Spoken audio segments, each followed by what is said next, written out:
Amos, chapitre 3. Écoutez cette parole que l'Éternel prononce contre vous, Israélites, contre toute la famille que j'ai fait sortir d'Égypte. Je vous ai choisis, vous seuls parmi toutes les familles de la terre, c'est pourquoi j'interviendrai contre vous pour tous vos péchés. Deux hommes marchent-ils ensemble sans s'être concertés? Le lion rugit-il dans la forêt sans avoir une proie? Le lionceau pousse-t-il des cris du fond de sa tanière sans avoir fait une capture? L'oiseau tombe-t-il dans le filet qui est à terre sans qu'il y ait d'appât? Le filet se referme-t-il sans avoir pris quelque chose? Sonne-t-on de la trompette dans une ville sans que le peuple soit dans l'épouvante? Arrive-t-il un malheur dans une ville sans que l'Éternel en soit l'auteur? En effet, le Seigneur, l'Éternel, ne fait rien sans avoir révélé son secret à ses serviteurs les prophètes. Le lion rugit, qui ne serait pas effrayé? Le Seigneur, l'Éternel, parle. Qui pourrait ne pas prophétiser? Faites retentir votre voix dans les palais d'Asdod et dans les palais de l'Égypte, et dites, rassemblez-vous sur les montagnes de Samarie et voyez quel immense désordre au milieu d'elles, quelle violence s'y commettent. Ils ne savent pas agir avec droiture, déclare l'Éternel, ils entassent dans leurs palais le produit de la violence et du pillage. C'est pourquoi, voici ce que dit le Seigneur, l'Éternel. L'ennemi encerclera le pays, il détruira ta force et tes palais seront pillés. Voici ce que dit l'Éternel. Le berger ne peut arracher à la gueule du lion que 2 jambes ou un bout d'oreille, et c'est ainsi que seront sauvés les Israélites qui sont assis dans Samarie à l'angle d'un lit et sur des tapis de Damas. Écoutez et donnez cet avertissement à la communauté de Jacob, déclare le Seigneur, l'Éternel, le Dieu de l'univers. Le jour où je punirai Israël pour ses transgressions, je frapperai sur les autels de Béthel. Les cornes de l'autel seront brisées et tomberont par terre. Je démolirai les maisons d'hiver et les maisons d'été. Les palais d'ivoire seront détruits, les maisons des grands disparaîtront, déclare l'Éternel. Amos, chapitre 4. Écoutez cette parole, vaches du Basan qui êtes sur la montagne de Samarie, vous qui opprimez les faibles, qui écrasez les pauvres et qui dites à vos maris, apportez à boire et buvons. Le Seigneur, l'Éternel, l'a juré par sa sainteté. Les jours viendront pour vous où l'on vous enlèvera avec des crocs, et vos enfants avec des hameçons. Vous sortirez par les brèches, chacune devant soi, et vous serez jetés dans la forteresse, déclare l'Éternel. Allez à Béthel et péchez, allez à Gilgal et péchez davantage. Offrez vos sacrifices chaque matin et vos dîmes tous les 3 jours. Offrez vos sacrifices de reconnaissance avec du levain. Proclamez, annoncez vos offrandes volontaires. C'est en effet cela que vous aimez, Israélites, déclare le Seigneur, l'Éternel. Moi, je vous ai envoyé la famine dans toutes vos villes, le manque de pain dans toutes vos demeures. Malgré cela, vous n'êtes pas revenus à moi, déclare l'Éternel. Je vous ai refusé la pluie lorsqu'il y avait encore 3 mois jusqu'à la moisson. J'ai fait pleuvoir sur une ville et je n'ai pas fait pleuvoir sur une autre. Un champ a reçu la pluie, et un autre qui ne l'a pas reçue s'est desséché. 2, 3 villes sont allées vers une autre pour boire de l'eau, et elles n'ont pas apaisé leur soif. Malgré cela, vous n'êtes pas revenus à moi, déclare l'Éternel. Je vous ai frappé par la rouille et par la nielle. Vos nombreux jardins, vos vignes, vos figuiers et vos oliviers ont été dévorés par les sauterelles. Malgré cela, vous n'êtes pas revenus à moi, déclare l'Éternel. J'ai envoyé parmi vous la peste comme en Égypte. J'ai tué vos jeunes gens par l'épée et laissé prendre vos chevaux. J'ai fait monter à vos narines l'infection de votre camp. Malgré cela, vous n'êtes pas revenus à moi, déclare l'Éternel. Je vous ai bouleversés comme lors de la catastrophe dont Dieu a frappé Sodome et Gomorrhe et vous avez été pareils à un bout de bois arraché de l'incendie. Malgré cela, vous n'êtes pas revenus à moi, déclare l'Éternel. C'est pourquoi je te traiterai de la même manière, Israël, et puisque je te traiterai de la même manière, prépare-toi à rencontrer ton Dieu, Israël. En effet, c'est lui qui a formé les montagnes et créé le vent, lui qui fait connaître à l'homme ses pensées, qui change l'aurore en ténèbres et qui marche sur les hauteurs de la terre. Son nom est l'Éternel, le Dieu de l'univers. Amos, chapitre 5. Écoutez cette parole, cette complainte que je prononce sur vous, communauté d'Israël. Elle est tombée, elle ne se relèvera plus, la Vierge d'Israël. Elle est couchée par terre et personne ne la relève.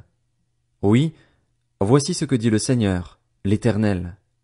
La ville qui mettait en campagne 1000 hommes n'en conservera que 100, et celle qui mettait en campagne 100 hommes n'en conservera que 10 pour la communauté d'Israël. En effet, voici ce que dit l'Éternel à la communauté d'Israël. Cherchez-moi, et vous vivrez. Ne cherchez pas Béthel, n'allez pas à Gilgal, ne passez pas à Beër-Shéba, car Gilgal sera exilé et Béthel deviendra une ruine. Cherchez l'Éternel, et vous vivrez. Sinon, il fondra comme le feu sur la famille de Joseph, un feu qui la dévorera, sans personne à Béthel pour l'éteindre. Il change le droit en absinthe et jette la justice par terre. Il a créé les Pléiades et Orion, il change les ténèbres en aurore, il obscurcit le jour pour en faire la nuit, il appelle l'eau de la mer et la verse à la surface de la terre. L'Éternel est son nom. Il fait venir la ruine sur les hommes forts, et la ruine survient sur les forteresses. Ils détestent celui qui les reprend à la porte de la ville, et ils ont en horreur celui qui parle sincèrement. Vous avez exploité le faible, et vous avez prélevé du blé sur sa récolte. Vous avez construit des maisons en pierre de taille, mais vous ne les habiterez pas. Vous avez planté d'excellentes vignes, mais vous n'en boirez pas le vin. En effet, je le sais, vos crimes sont nombreux, vos péchés se sont multipliés. Vous opprimez le juste, vous recevez des pots de vin et vous violez le droit des pauvres à la porte de la ville. Voilà pourquoi, en des temps comme ceux-ci, le sage se tait, car ces temps sont mauvais. Recherchez le bien et non le mal, afin que vous viviez, et ainsi l'Éternel, le Dieu de l'univers, sera avec vous, comme vous le dites. Détestez le mal et aimez le bien, faites régner la justice à la porte de la ville. Peut-être que l'Éternel, le Dieu de l'univers, fera grâce au reste de Joseph. C'est pourquoi voici ce que dit l'Éternel, le Dieu de l'univers, le Seigneur. Sur toutes les places on se lamentera, dans toutes les rues on dira « Quel malheur! Quel malheur !» On appellera le laboureur à prendre le deuil, et ceux qui disent des complaintes à se lamenter. Dans toutes les vignes on se lamentera lorsque je passerai au milieu de toi, dit l'Éternel. Malheur à ceux qui désirent le jour de l'Éternel. Qu'attendez-vous du jour de l'Éternel? Il sera ténèbres et non lumière. Vous serez comme un homme qui fuit devant un lion et qu'un ours surprend. Il gagne sa maison, appuie sa main contre le mur, et un serpent le mord. Le jour de l'Éternel n'est-il pas ténèbres et non lumière? N'est-il pas obscur et sans éclat? Je déteste, je méprise vos fêtes, je ne peux pas sentir vos assemblées. Quand vous me présentez des holocaustes et des offrandes, je n'y prends aucun plaisir, et les veaux engraissés que vous offrez en sacrifice de communion, je ne les regarde pas. Éloigne de moi le bruit de tes cantiques, je n'écoute pas le son de tes luttes.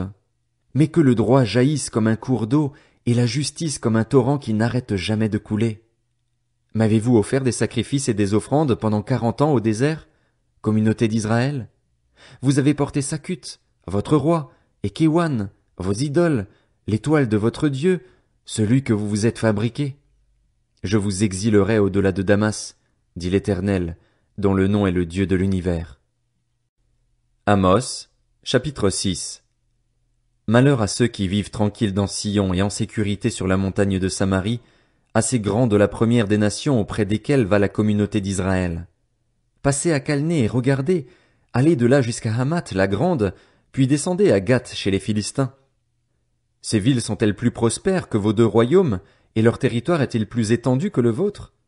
Vous croyez éloigner le jour du malheur, mais vous faites approcher le règne de la violence. Ils se reposent sur des lits d'ivoire, ils sont vautrés sur leurs divans, ils mangent les agneaux du troupeau, les veaux mis à l'engrais.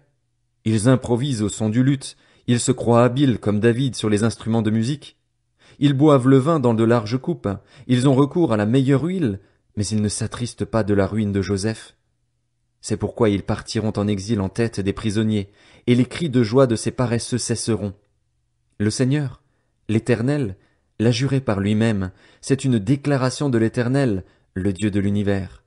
J'ai en horreur l'orgueil de Jacob, et je déteste ses palais. Je livrerai la ville et tout ce qu'elle contient. S'il reste 10 hommes dans une maison, ils mourront. Lorsqu'un parent prendra un mort pour le brûler et qu'il enlèvera de la maison les ossements, il dira à celui qui est au fond de la maison, « Y a-t-il encore quelqu'un avec toi ?» Cet homme répondra, « Personne !» Et l'autre dira, « Silence! Ce n'est pas le moment de prononcer le nom de l'Éternel. » Oui, voici que l'Éternel donne des ordres. Il fera tomber en ruine les grandes maisons, et les petites se lézarderont. Est-ce que les chevaux courent sur un rocher? Est-ce qu'on y laboure avec des bœufs? Pourquoi avez-vous changé le droit en poison, et le fruit de la justice en absinthe? Vous vous réjouissez de ce qui n'est que néant. Vous dites, n'est-ce pas par notre force que nous avons acquis de la puissance? C'est pourquoi je ferai surgir contre vous, communauté d'Israël, une nation qui vous opprimera depuis l'entrée de Hamath jusqu'au torrent du désert, déclare l'Éternel, le Dieu de l'univers.